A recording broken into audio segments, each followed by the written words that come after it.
Batwoman number 4, written by W. Hayden Blackman, art by J.H. Williams III, who also helped on the writing. Left off last issue with Maggie and Kate sharing a kiss as Flamebird goes out on the town to beat up some bad guys, I guess. This issue picks up pretty much flawlessly from there, going exactly where you think it's going to go. It's a bit of a long sequence, so one half of it interspersed via black and white panels throughout in a very tasteful manner, mind you, is the Kate and Maggie love scene. And the other half of it, making up the majority in full color, is Flamebird coming across a gang, one of the gangs from like 2-3 issues ago. And she just comes in and she's just immediately trash talking. She's like, "Oh, what's that? Some gun racketeers? I'm Flamebird. I'm the best there is. I got like the whole Justice League on my phone. I've been beating people up since you've been in juvie." Like, she's just constantly flame talking, trash talking these people.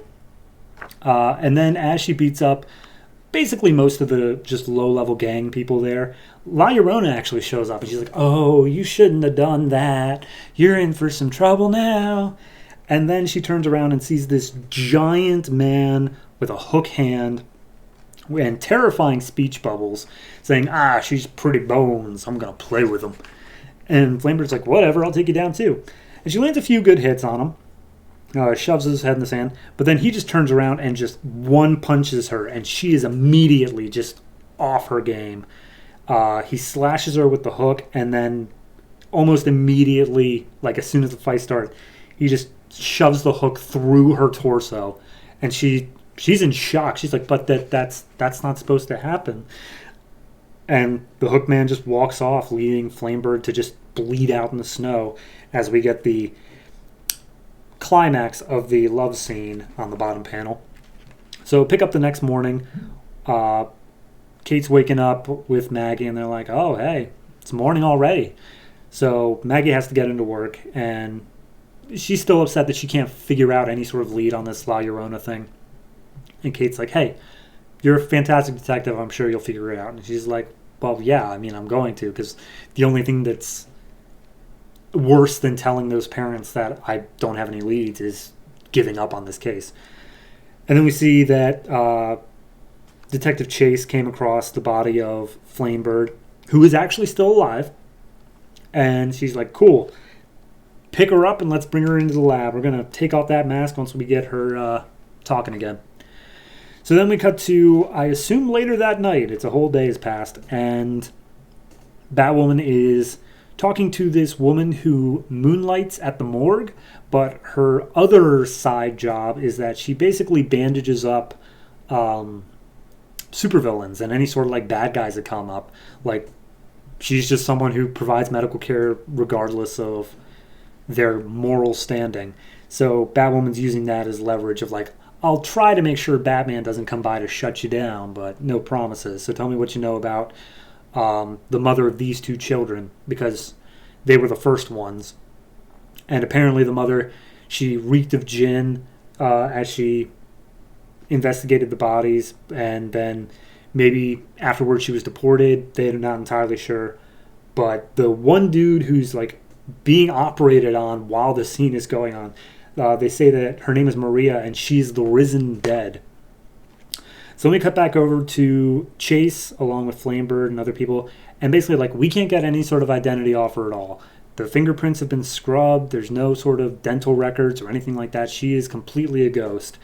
And Chase is like, "Why is it everybody in the Bat family is able to do this?" And they show a map of like everybody in the Bat family and how they just can't get any of them. But what they do have an idea of is that they, because of Flamebird going out as, I'm blanking on the name, but the dull gray outfit from 2 issues ago, Pleb, that was it. They know that this is the same girl. So they know she's related to Batwoman. So Chase comes in dressed as a doctor and is basically like, "Look, we can't save you. Like, you're going to die. I'm very sorry. If there's anyone that you want us to call, please tell us now. I don't want you to have to die alone." And Flamebird just very silently whispers, "Kate Kane." And Chase is immediately like, "Well, that ain't a coincidence. Let's round up the troops." So then we see Batwoman breaking into the apartment of where this Maria woman lived. There's a guy there, and he's asleep. He's woken up by Batwoman, and he basically tells her, like, look, she's dead. She died. She was my daughter. And after her children died, she killed herself via drowning out of grief. I didn't even know that I had grandchildren until I heard that she was dead, and now I've lost all of them. And it's just a sad sequence of panels. But Batwoman gets her answer that Maria did drown herself, and it was at the boathouse where she originally had that lead a while back. So she's got her ideas as to what happened. And we wrap up with Kate doing some research into occultish things and stuff like that, while Agent Chase is calling in Director Bones to Gotham. And he's like, hey, sorry I brought you into Gotham. I know you kind of hate it here. And he's like, don't even mention it. You've got to lead on the Bat family. I will totally show up for that. And that is where we leave off. I like it. I really do. I think it's a good issue. The scene with Flamebird in the beginning is just haunting, because it is literally just gruesome the way that he's just tearing her apart. Absolutely awful. And then how it's juxtaposed with the sex scene, it's just bad. The rest of the issue, hit or miss for me. But that opening scene more than makes up for it. So I'm going to give this one a 7.5, actually. I was thinking 7, but I'm bumping up to the 7.5 just through rereading that scene. So yeah, fantastic issue. Very much looking forward to seeing. This actually, this trade only holds one more issue, so hopefully that's where the arc wraps up. We'll see what happens there.